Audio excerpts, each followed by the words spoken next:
Hello વિદ્યાર્થી મિત્રો, good morning. હવે આપણે નવા ચેપ્ટરની શરૂઆત કરવા જઈ રહ્યા છીએ. પાર્ટ 2, ચેપ્ટર નંબર 11, વિકિરણ અને દ્રવ્યનો દ્વૈત સ્વભાવ અથવા તો દ્વૈત પ્રકૃતિ પણ લખી શકો તમે. ખૂબ નાનું એવું ચેપ્ટર છે, પણ ઇન્ટરેસ્ટિંગ છે, મજા આવશે. છેક સુધી બધા ટોપિક જે છે તમને એકબીજામાં ઝઘડાયેલા રાખશે. ક્લિયર?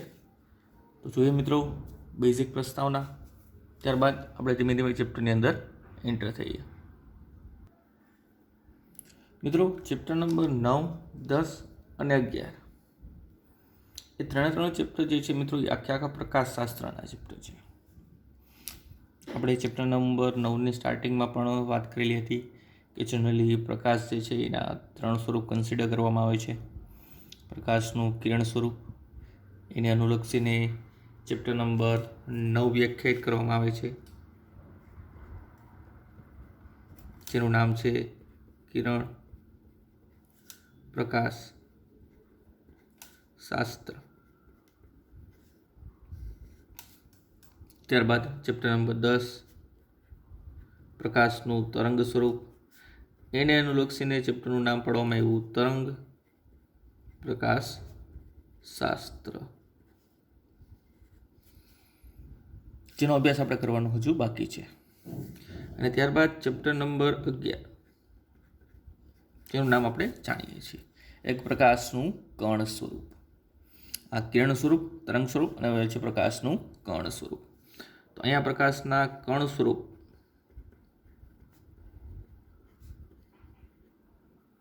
કે જેનું ભવિષ્યમાં આપણે નામ પાડીશું ફોટોન, એને અનુલક્ષીને ચર્ચા આપણે આ ચેપ્ટરની અંદર કરવાની રહેશે. ક્લિયર? તમે ચેપ્ટર નંબર 9ની અંદર પ્રકાશના કિરણ સ્વરૂપ લઈને અમુક ઘટનાઓનો અભ્યાસ કર્યો, જેવી કે પરાવર્તન, વક્રીભવન, વિભાજન વગેરે વગેરે, ઘણી બધી છે, પણ આપણે મુખ્યત્વે 3 ઘટનાઓની વાત કરીએ. એવી રીતે તરંગ પ્રકાશશાસ્ત્રની અંદર હાઇગેન્સ નામના વૈજ્ઞાનિકની મદદથી, એટલે હાઇગેન્સના સિદ્ધાંતની મદદથી તમે અભ્યાસ કરશો વ્યતિકરણ, વિવર્તન અને ધ્રુવીભવન. મિત્રો, આ ત્રણેય જે છે એ પ્રકાશીય ઘટનાઓ છે. જેમ કિરણની અંદર પ્રકાશીય ઘટના હતી, એવી રીતે અહીંયા પણ આ પ્રકાશીય ઘટનાઓ છે. પણ તમને પહેલાં પણ કીધું હતું અને આજે પણ કહું છું મિત્રો, પ્રકાશનું કિરણ સ્વરૂપ જે છે એ કાલ્પનિક છે. વ્યવહારમાં તેનું કોઈ અસ્તિત્વ નથી. આપણે પ્રકાશના સ્વરૂપને લઈને ચર્ચા કરીએ તો તરંગ અને કણને લઈને જ આપણે ચર્ચા કરવાની હોય વ્યવહારમાં. પ્રકાશનું કણ સ્વરૂપ અને તરંગ સ્વરૂપ એ જ અસ્તિત્વ ધરાવે છે. પ્રકાશના કણ સ્વરૂપની અંદર આપણે શું ચર્ચા કરવાની છે, બેઝિક નાનકડો એવો પોઈન્ટ આપણે બાંધી દઈએ. આપણે દ્રવ્ય કણ, એક્ઝામ્પલ તરીકે ઇલેક્ટ્રોનની વાત કરું, કોઈ દ્રવ્ય છે અને સાથે સાથે કોઈ વિકિરણ લઈ લઈએ આપણે. દ્રવ્ય અને વિકિરણ. મિત્રો, દ્રવ્ય જે છે એ સામાન્ય રીતે કણ સ્વરૂપમાં જોવા મળે છે. તો કે યસ, આ કયા સ્વરૂપમાં જોવા મળે છે? તો સામાન્ય રીતે કણ સ્વરૂપમાં જોવા મળે છે.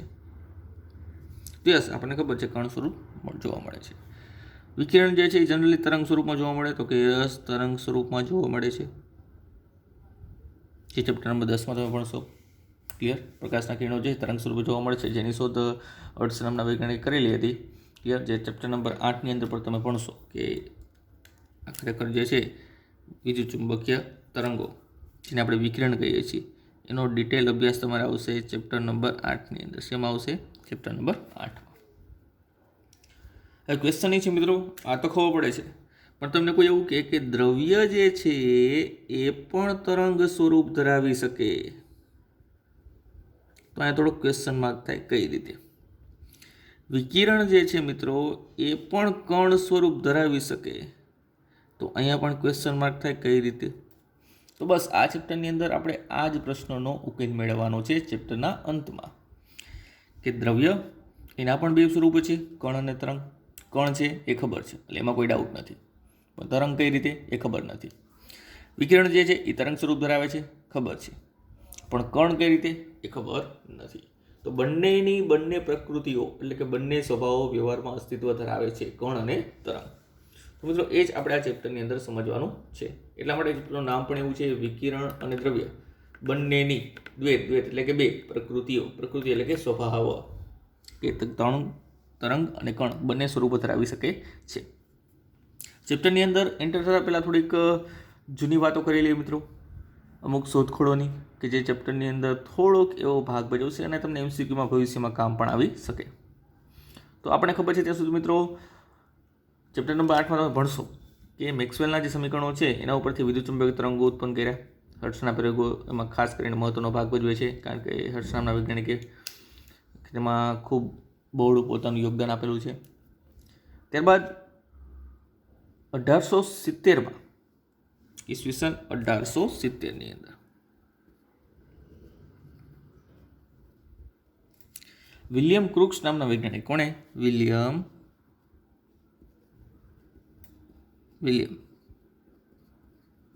ક્રુક્સ નામના વૈજ્ઞાનિકે કેથોડ કિરણોની શોધ કરી લીધી. કે કેથોડ કિરણો. આ કેથોડ કિરણોની શોધ થઈ એ પછી અમુક વર્ષો બાદ તરત જ જે થોમ્સન નામના વૈજ્ઞાનિકે એ કેથોડ કિરણો માટે E/m નો ગુણોત્તર મેળવેલો. હવે આપણે થોડી ઘણી આવી ઇન્ટ્રોડક્શનની ચર્ચા જે છે આપણે પરમાણુ નામના ચેપ્ટરની અંદર પણ કરેલી હતી. ક્લિયર? તો એના પછી અમુક વર્ષો બાદ જે થોમ્સન નામના વૈજ્ઞાનિકે આ કેથોડ કિરણો માટે E/m નો ગુણોત્તર મેળવેલો હતો, જેને આપણે શેના તરીકે ઓળખીએ છીએ? વિશિષ્ટ વિદ્યુતભાર. અને E/m નો ગુણોત્તર તમને માલુમ પડેલો હતો, એને 1.76 × 1011 1.76 × 1011 કુલમ પ્રતિ kg. ક્લિયર? આથી બેઝિક ચર્ચા. ત્યારબાદ ઈસવીસન 1887માં સમજો મિત્રો, આપણા માટે ઇમ્પોર્ટન્ટ પોઈન્ટ છે. ઈસવીસન 1887માં એવું જોવા મળ્યું હતું, હર્ટ્ઝ નામના વૈજ્ઞાનિકે જ વાત કરેલી હતી. હર્ટ્ઝે જેવું કીધેલું હતું, એટલે હર્ટ્ઝ નામના વૈજ્ઞાનિકે તેના પ્રયોગ જે વિદ્યુતચુંબકીય તરંગો ઉત્પન્ન કરતા હતા એના પ્રયોગના આધારે જેવું કર્યું હતું કે કોઈ યોગ્ય ધાતુ ઉપર અલ્ટ્રાવાયોલેટ પ્રકાશ આપાત કરતા, એટલે કે તેના ઉપર જો પ્રકાશ આપાત કરવામાં આવે ધાતુની સપાટી ઉપર, તો તેમાંથી ઋણ વિદ્યુત ભારિત કણો ઉત્સર્જિત થાય છે. તો તેમાંથી શું ઉત્સર્જિત થાય છે? ઋણ વિદ્યુત ભારિત કણો ઉત્સર્જિત થાય છે. વર્ષના વૈજ્ઞાનિકે શું કીધું હતું? યોગ્ય ધાતુ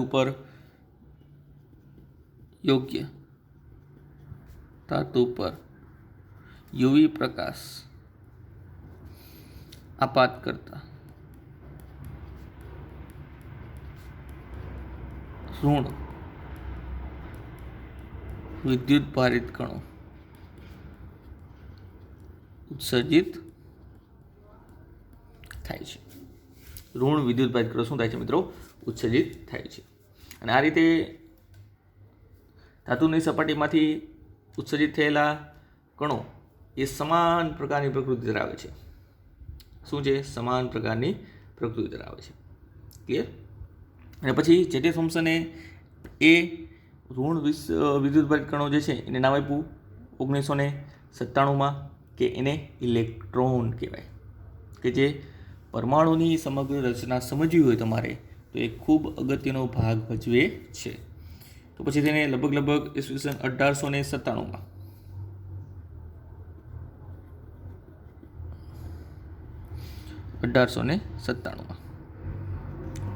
જે થોમ્સન એને ઋણ વિદ્યુતભારિત કણોને શું નામ આપ્યું?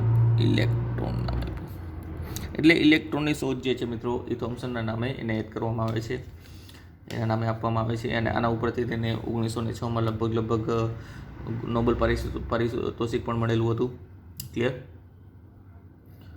ત્યારબાદ એવું જાણવા મળ્યું મિત્રો થોમ્સને કે અહીંયા ઋણ વિદ્યુતભારિત કણો જે બહાર નીકળે છે એના માટે E/m નો ગુણોત્તર એ 1.76 × 1011 કુલમ પ્રતિ kg જેટલો જ મળે છે. એટલે કે કેથોડ કિરણોમાં રહેલા E/m ના ગુણોત્તર જેટલો જ મળે છે. સમજો ખાસ, અહીંયા થોમ્સને એવું કીધું ઇલેક્ટ્રોન કહેવાય અને એના માટે E/m ગુણોત્તર કીધો, તો E/m નો ગુણોત્તર એને કેથોડ કિરણોના E/m ગુણોત્તર જેટલો જ મળેલો છે. તો અહીંયા પાછો પ્રશ્ન એક ઉદ્ભવે. તો અહીંયા તમે કીધું ઋણ વિદ્યુતભાઈ કણો ઉત્સર્જિત થાય છે, આ છે કિરણો. તો ઇલેક્ટ્રોન જે છે એ કણ છે કે કિરણ છે? ઇલેક્ટ્રોન શું છે? કણ છે કે કિરણ છે? બસ આવા જ પ્રશ્નોનો જવાબ આપણે આ ચેપ્ટરની અંદર મેળવવાનો છે વિથ સાબિતી. એટલે તમને કોઈ અંદર મનમાં શંકા ન રહી જાય. ક્લિયર? તો આવા શોધખોળો બાદ 1913માં મિલિકને એક પ્રયોગ પણ કરેલો હતો, જેને આપણે ચર્ચા પરમાણુની અંદર કરેલી હતી. ઓઇલ ડ્રોપ પ્રયોગ, તેના તેલના બૂંદ પરનો પ્રયોગ. એને પરથી ઇલેક્ટ્રોનનો વિદ્યુતભાર માપેલો હતો અને એવું કીધેલું હતું કે એના તેલના બિંદુ પરનો વિદ્યુતભાર એ હંમેશા મૂળભૂત વિદ્યુતભાર એટલે 1.6 × 10⁻19 ઘાત કુલમના પૂર્ણ ગુણાંકમાં જ મળે છે. ક્લિયર? આવી બધી વાત કરેલી હતી. અને પછી ઇલેક્ટ્રોનનું દ્રવ્યમાન પણ શોધેલું હતું. અને સાથે સાથે એવું પણ કીધું હતું ઇલેક્ટ્રોન જે છે ખૂબ જ હલકા કણો છે. કેવા છે? ખૂબ જ હલકા. એનું દળ આપણે જાણીએ છીએ, એટલા માટે કહી શકીએ ખૂબ જ હલકા કણો છે. તો આ બેઝિક ચર્ચા હતી મિત્રો.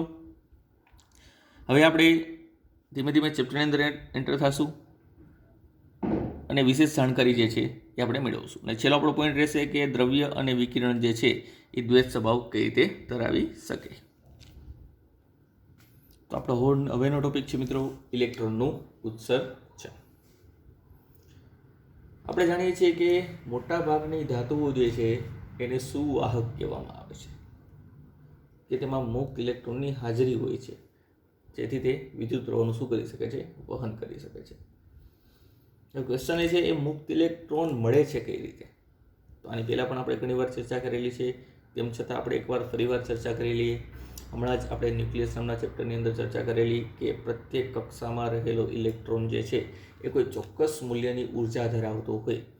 એની ઉર્જા સાથે તેના કેન્દ્રમાં રહેલા ધન વિદ્યુતભાર એટલે કે ન્યુક્લિયસ સાથે સંકળાયેલો રહે છે. એટલે તે બંધિત અવસ્થામાં રહેલી છે. એટલા માટે એ ઉર્જાને બંધન ઉર્જા પણ કહેવાય.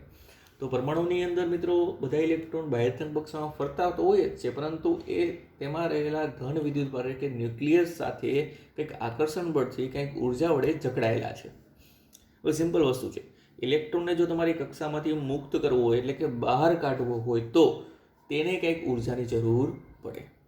તો ઇલેક્ટ્રોન શું કરે છે? સૌપ્રથમ તો એ જનરલી છે મોટા ભાગની ધાતુઓની અંદર મોટા ભાગે એ વાતાવરણ આજુબાજુ રૂમ ટેમ્પરેચર જે છે એ વાતાવરણના તાપમાન ઉપરથી શું મેળવે છે? ઉર્જા મેળવે છે. એ ઉર્જા મેળવે છે મિત્રો? ઉષ્મા ઉર્જા. ઉર્જા મેળવી તેની દોલન ગતિ જે છે, જે દોલિત કરતો હોય છે, એ રૂપની દોલન ગતિની ઉર્જા વધે છે. એટલે કે એવું પણ કહી શકાય કે તેનો કંપનવિસ્તાર પણ વધે છે. જો એને મળેલી ઉર્જા તેની બંધન ઉર્જા કરતાં વધી જાય, એટલે ઇલેક્ટ્રોનની બંધન ઉર્જા કરતાં વધી જાય, એટલે કે ન્યુક્લિયસ સાથેનું આકર્ષણ બળ છે એને અનુરૂપ જેટલી ઉર્જા છે એના કરતાં જો ઉર્જા વધારે મળે તો ઇલેક્ટ્રોન ધાતુની સપાટીમાંથી પણ બહાર નીકળી શકે છે અને તે કક્ષામાંથી પણ બહાર નીકળી શકે છે. અને છેલ્લે પછી ધાતુ જે છે તો આયન તરીકે વર્તે છે. આપણે આવું બધું જાણીએ છીએ. ક્લિયર? તો મિત્રો એને ઉર્જા મળવી જરૂરી છે, અથવા તો આપણે આપવી પડે ઉર્જા, જેથી એ કક્ષામાંથી પણ બહાર નીકળી શકે. અને જો પુષ્કળ ઉર્જા હોય તો ધાતુની સપાટીમાંથી પણ તેને બહાર કાઢી શકાય છે. ક્લિયર? તો આપણે ટોપિક જ એવું નામ પાડેલું છે ઇલેક્ટ્રોનનું ઉત્સર્જન. ઇલેક્ટ્રોનનું ઉત્સર્જન મિત્રો એવી રીતે વિચારવાનું છે, કક્ષામાંથી બહાર નથી કાઢવાનું, પણ આપણે એને ધાતુની સપાટીમાંથી ઉર્જા આપીને બહાર કાઢવાનો છે. તો એ ડિટેલમાં સમજતા પહેલાં એનો એક સરસ મજાનો પોઈન્ટ છે વર્ક ફંક્શન, એ આપણે સમજીએ.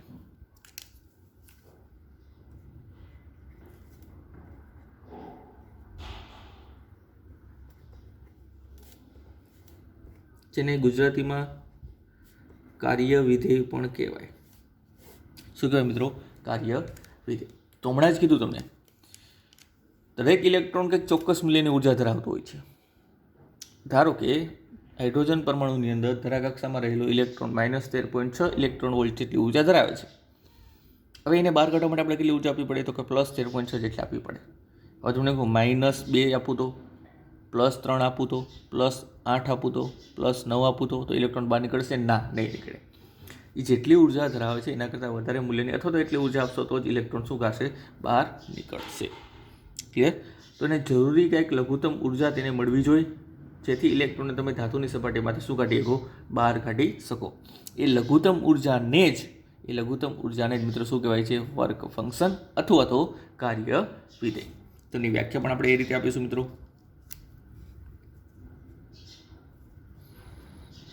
ધાતુની સપાટીમાંથી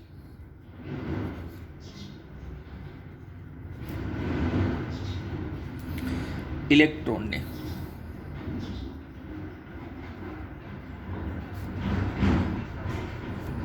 બહાર કાઢવા માટે જરૂરી એવી લઘુત્તમ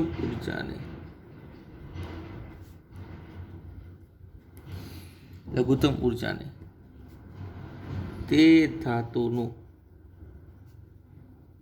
વર્ક ફંક્શન અથવા તો કાર્ય વિધેય કહે છે. આ છે મિત્રો તેની વ્યાખ્યા. ક્લિયર? ધાતુની સપાટીમાંથી ઇલેક્ટ્રોનને બહાર કાઢવા માટે જરૂરી એવી લઘુત્તમ ઉર્જાને તે ધાતુનું શું કહે છે? Work function. એટલે વર્ક ફંક્શન એક પ્રકારનું ઉર્જા જ છે, પણ એને નામ એ રીતનું આપેલું છે મિત્રો, કાર્ય વિધેય. ઉર્જા હોવાથી તેની સંજ્ઞા આપણે લખી શકીએ. તેની સંજ્ઞા પહેલાં આપી દઈએ તો એની સંજ્ઞા છે મિત્રો V0. પછી એકમની ચર્ચા આપણે કરી શકીએ. ઉર્જા હોવાથી તેનો એકમ તમે જૂલ એસઆઈ એકમ અથવા તો ઓર એકમ નથી મિત્રો, ઓર એટલે કે અથવા તો ઈવી એટલે કે ઇલેક્ટ્રોન વોલ્ટ પણ તમે યુઝ કરી શકો છો. અને આ ચેપ્ટરની અંદર મોટા ભાગે આપણે ઇલેક્ટ્રોન વોલ્ટનો જ ઉપયોગ કરીશું.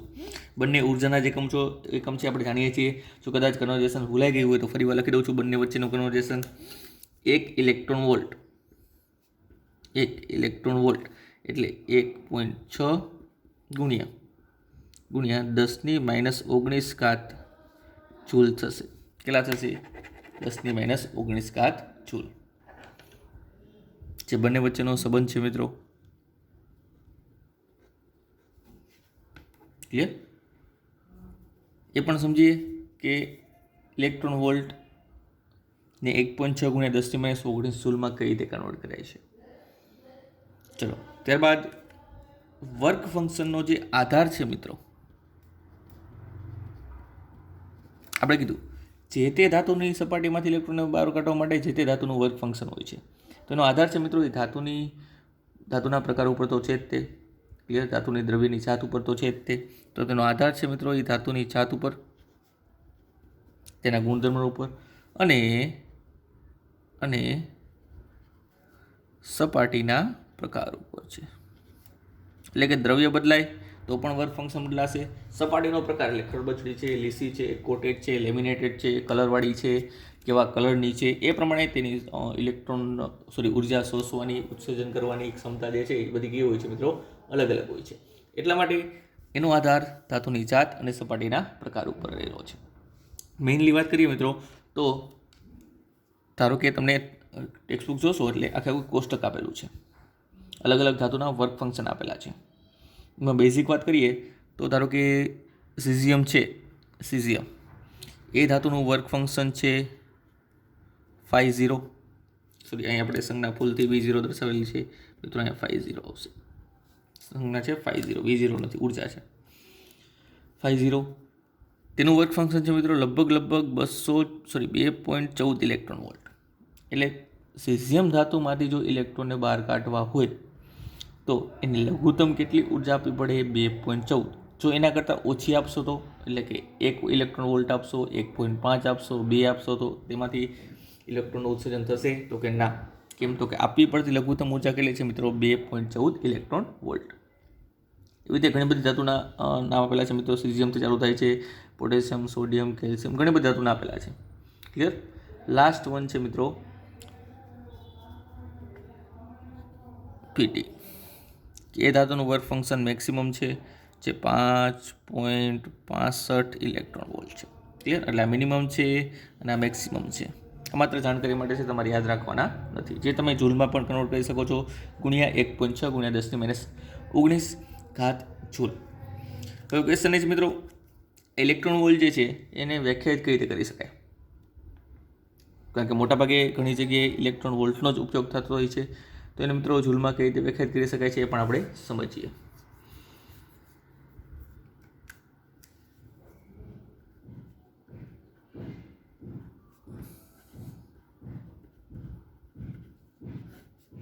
1 ઇલેક્ટ્રોન વોલ્ટની વ્યાખ્યા. ઇલેક્ટ્રોન વોલ્ટ એટલે ઇલેક્ટ્રોનનો વિદ્યુતભાર તો આવે જ છે, આપણને ખબર છે, એટલે ઇલેક્ટ્રોનની હાજરી તો હશે જ તે. અને વોલ્ટેજ, ઇલેક્ટ્રોનનો વિદ્યુતભાર મૂક્યો અને વોલ્ટેજનું મૂલ્ય 1 લઈ લો તો એટલા જૂલ ઉર્જા મળે. ઇલેક્ટ્રોનનો વિદ્યુતભાર 1.6 × 10⁻19 અને વોલ્ટેજ કેટલા લેવાના? 1 વોલ્ટ. તો તમને કેટલી ઉર્જા મળે? 1.6 × 10⁻19 જૂલ. તો 1 વોલ્ટના પીડી એટલે કે વિદ્યુત સ્થિતિમાનના તફાવત હેઠળ ઇલેક્ટ્રોનને પ્રવેગિત કરતા તેણે મેળવેલી ઉર્જાને 1 ઇલેક્ટ્રોન વોલ્ટ કહે છે. ફરીવાર બોલું છું મિત્રો, 1 વોલ્ટના પીડી એટલે કે વિદ્યુત સ્થિતિમાનના તફાવત વડે ઇલેક્ટ્રોનને પ્રવેગિત કરતા તેણે મેળવેલી ઉર્જાને શું કહે છે? 1 ઇલેક્ટ્રોન વોલ્ટ કહીએ છીએ. આપણે સમીકરણ તો જાણીએ છીએ મિત્રો. હવે સેકન્ડ ચેપ્ટરમાં આવી ગયું સમીકરણ, U = QV. આપણે આવું જાણીએ છીએ ને. ચલો, તો યુનો એકમ છે મિત્રો જૂલ, આ છે કુલમ્બમાં, તેનું મૂલ્ય ઇલેક્ટ્રોન માટે લખી શકો, અને આ છે વોલ્ટમાં. ક્લિયર? એ વસ્તુ આપણે જાણીએ છીએ.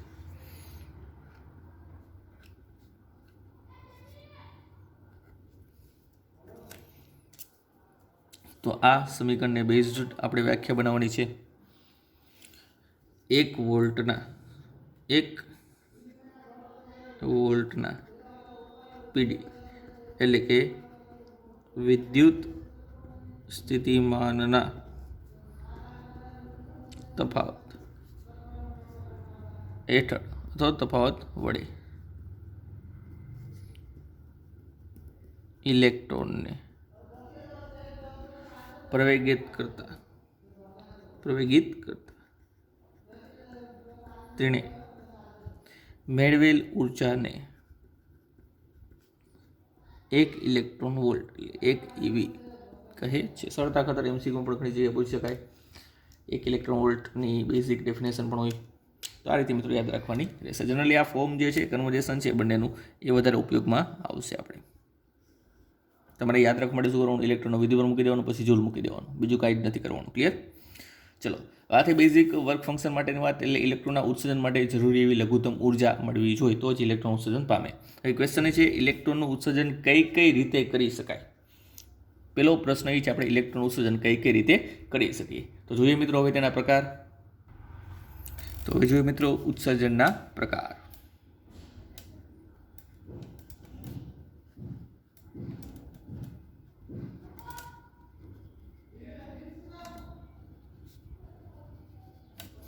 મુખ્યત્વે મિત્રો 3 રીતો છે ઇલેક્ટ્રોનના ઉત્સર્જન માટેની. ફર્સ્ટ, સેકન્ડ અને થર્ડ. પહેલા ઇલેક્ટ્રોન ઉત્સર્જનનું નામ છે મિત્રો તાપીય, જેને થર્મોનિક ઇંગ્લિશમાં કહેવાય, અથવા તો ઉષ્માજનિત પણ ઉત્સર્જન કહી શકે. તો પહેલાનું નામ છે મિત્રો તાપીય અથવા તો ઉષ્માજનિત ઉત્સર્જન. બીજાનું નામ છે મિત્રો ક્ષેત્રીય અથવા તો ફિલ્ડ ઉત્સર્જન, જેને કોલ્ડ ઉત્સર્જન પણ કહેવાય છે. ક્ષેત્રીય, ફિલ્ડ અથવા તો કોલ્ડ ઉત્સર્જન. અને લાસ્ટ વન છે મિત્રો, એ છે સૌથી વધારે ઇમ્પોર્ટન્ટ, ફોટો ઇલેક્ટ્રિક ઉત્સર્જન. આ 3 ઉત્સર્જન તમારે સ્ટડી કરવાના છે, પણ ડિટેલ સ્ટડીમાં તમારે માત્ર કોણ છે? ફોટો ઇલેક્ટ્રિક ઉત્સર્જન એક જ છે. તો ખાલી જાણકારી મેળવીએ મિત્રો. તાપીય નામ જ એવું છે, તાપીય એટલે ખબર પડી જતી હશે, આપણે ધાતુને ગરમ કરીને તેનું તાપમાન વધારીને તેમાંથી ઇલેક્ટ્રોનનું ઉત્સર્જન કરાવવાનું રહેશે, એટલા માટે આપણે નામ પડેલું હશે તાપીય ઉષ્માજનિત ઉત્સર્જન, જેને થર્મોનિક ઉત્સર્જન પણ ઇંગ્લિશમાં કહેવાય. ક્લિયર? તો યસ, બેઝિક કોન્સેપ્ટ એવો જ છે, ધાતુને ગરમ કરીને. પણ કઈ રીતે ગરમ કરીને? તો કે જનરલી મોટાભાગે જે ધાતુમાંથી તમારે ઇલેક્ટ્રોનનું ઉત્સર્જન કરાવવાનું છે. ક્લિયર? બેઝિક ફંડા લખી નાખીએ, ધાતુને ગરમ કરીને.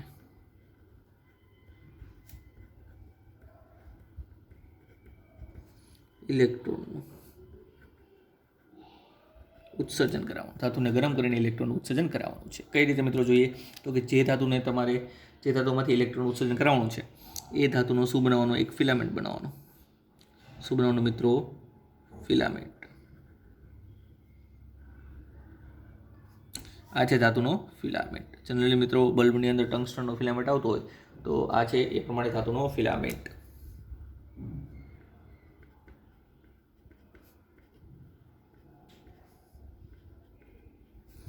ત્યારબાદ શું કરું? તેમાંથી પ્રવાહ પસાર કરું.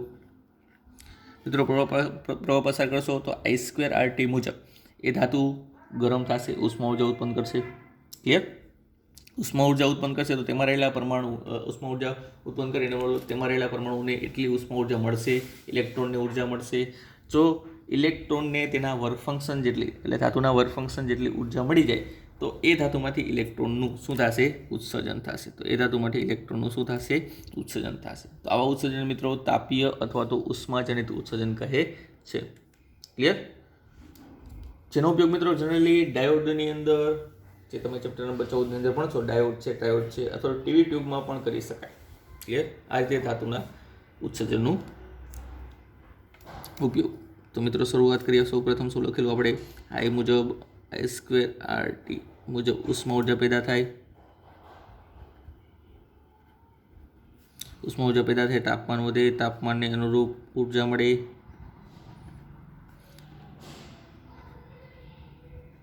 ઉર્જા મળે તો ઇલેક્ટ્રોન શું થાય? બહાર, ધાતુની સપાટીમાંથી બહાર નીકળે.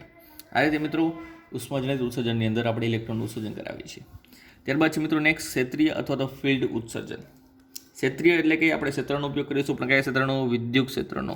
તો અહીંયા આપણે પ્રબળ વિદ્યુત ક્ષેત્રની મદદથી ઇલેક્ટ્રોનનું ઉત્સર્જન કરાવવાનું છે. કઈ રીતે મિત્રો એ જોઈએ? આપણે એક સમાન વિદ્યુત ક્ષેત્ર કન્સિડર કરીએ છીએ કે જેનું મૂલ્ય ખૂબ જ વધારે છે. ખૂબ જ વધારે એટલે લગભગ 10⁸ વોલ્ટ પ્રતિ મીટર. તો આ છે મિત્રો 10⁸ વોલ્ટ પ્રતિ મીટર, એટલે કે ખૂબ પ્રબળ વિદ્યુત ક્ષેત્ર. હવે શું કરવાનું છે કે જે ધાતુની સપાટીમાંથી તમારે ઇલેક્ટ્રોનનું ઉત્સર્જન કરાવવાનું છે એ ધાતુની સપાટીને તમારે સમાન વિદ્યુત ક્ષેત્રમાં મૂકી દેવાની રહેશે. ચલો મૂકી દીધી ધાતુની સપાટી, તો કે યસ. હવે શું થશે? તો કે તેમાં રહેલા ઇલેક્ટ્રોન છે મિત્રો, આ છે તેમાં રહેલા ઇલેક્ટ્રોન. ઇલેક્ટ્રોન ઋણ વિદ્યુતભાર ધરાવતો હોવાથી તેના પર ક્ષેત્રની વિરુદ્ધ દિશામાં શું લાગશે? બળ લાગશે. એટલે આ ઇલેક્ટ્રોન ઉપર મિત્રો ક્ષેત્રની વિરુદ્ધ દિશામાં એટલે આ દિશામાં શું લાગશે? બળ. કેટલું બળ લાગશે મિત્રો? F = -E × E. આટલું બળ ક્ષેત્રની વિરુદ્ધ દિશામાં લાગશે. એ બળની અસર હેઠળ એ ઇલેક્ટ્રોન શું થશે? મુક્ત થશે. જેમ વિદ્યુત ક્ષેત્ર પર એમ બળ વધારે, બળ એટલું પ્રબળ બની જાય કે તેમાં રહેલા ન્યુક્લિયસની બંધન કરતાં વધારે થઈ જાય તો એ બળની મદદથી ઇલેક્ટ્રોન શું થાય? ઉત્સર્જન પામે, એટલે કે બહાર નીકળે. તો આ પ્રકારના ઉત્સર્જનને મિત્રો કોલ્ડ ઉત્સર્જન અથવા તો ક્ષેત્રીય ઉત્સર્જન પણ કહેવાય છે. ત્યારબાદ લાસ્ટ અને સૌથી વધારે ઇમ્પોર્ટન્ટ ફોટો ઇલેક્ટ્રિક ઉત્સર્જન. શું છે મિત્રો ફોટો ઇલેક્ટ્રિક ઉત્સર્જન? એ જોઈએ. આપણે કીધું હતું કે 1827માં હર્ટ્ઝ નામના વૈજ્ઞાનિકે એવું કીધું હતું કે કોઈ સપાટી ઉપર અલ્ટ્રાવાયોલેટ પ્રકાશ આપત કરીએ તો ધાતુમાંથી ઋણ વિદ્યુતભારિત કણો બહાર નીકળે છે. તો મિત્રો આની અંદર આપણે એ જ સિદ્ધાંતનો ઉપયોગ કરવાનો છે. ધારો કે આપણી પાસે કોઈ સ્વચ્છ કરેલી ચોખ્ખી મજાની સરસ મજાની કોઈ ધાતુની સપાટી છે. શું છે મિત્રો? ધાતુની સપાટી. બરાબર સાફ કરી નાખવાની, ચોખ્ખી રાખવાની.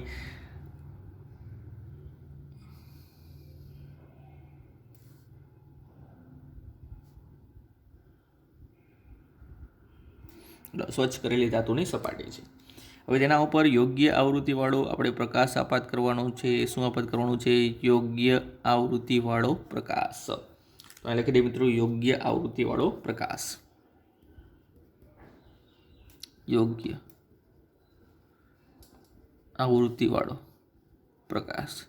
યોગ્ય આવૃત્તિવાળો પ્રકાશ આપાત કરીશું તો એ આવૃત્તિને અનુરૂપ ઇલેક્ટ્રોન તેમાંથી શું મેળવશે?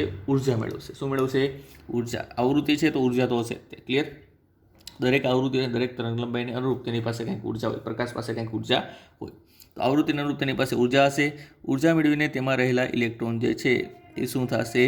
મુક્ત થશે. તેમાં રહેલા ઇલેક્ટ્રોન શું થશે? મુક્ત થશે. એટલે ધાતુની સપાટીમાંથી શું નીકળશે? બહાર નીકળશે. આવી જે ઘટના છે મિત્રો, આ ઘટનાને ફોટો ઇલેક્ટ્રિક અસર અથવા તો ફોટો ઇલેક્ટ્રિક ઉત્સર્જન કહે છે. આવી ઘટનાને શું કહેવાય છે મિત્રો? ફોટો ઇલેક્ટ્રિક અસર અથવા તો ફોટો ઇલેક્ટ્રિક ઉત્સર્જન. પણ મિત્રો અહીંયા યોગ્ય આવૃત્તિવાળો એટલે કે પૂરતી ઊંચી આવૃત્તિવાળો, ઊંચી ઉર્જાવાળો પ્રકાશ તમારે આપાત કરવાનો છે, જે ધાતુ ઉપર ડિપેન્ડન્ટ છે. કે કોના ઉપર ડિપેન્ડ છે? ધાતુ ઉપર. આ છે મિત્રો ધાતુની સપાટી. ધાતુની સપાટી.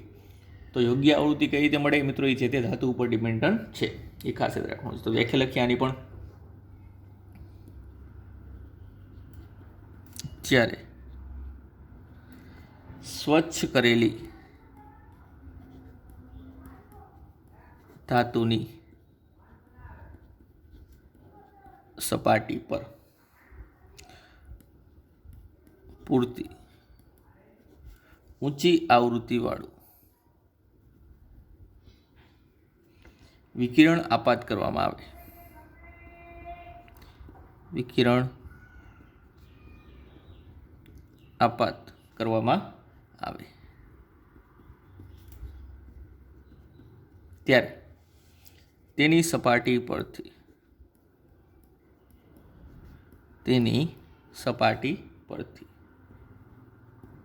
ઇલેક્ટ્રોનનું ઉત્સર્જન થવાની ઘટનાને ફોટો ઇલેક્ટ્રિક ઉત્સર્જન અથવા તો અસર, ફોટો ઇલેક્ટ્રિક અસર એવું પણ કહેવાય છે, જે આપણા માટે વધારે ઇમ્પોર્ટન્ટ છે મિત્રો, યાદ રાખજો. ક્લિયર? અહીંયા અલગ અલગ ધાતુની સપાટી માટે અલગ અલગ આવૃત્તિવાળો, અલગ અલગ ઉર્જાવાળો પ્રકાશ જરૂરી છે. બધા જ માટે સરખું હોય એવું જરૂરી નથી. ક્લિયર? ધારો કે ઝીંકની સપાટી હોય તો એના માટે 10 ઇલેક્ટ્રોન વોલ્ટને અનુરૂપ આવૃત્તિ આપાત કરીએ તો ઇલેક્ટ્રોન બહાર નીકળે છે.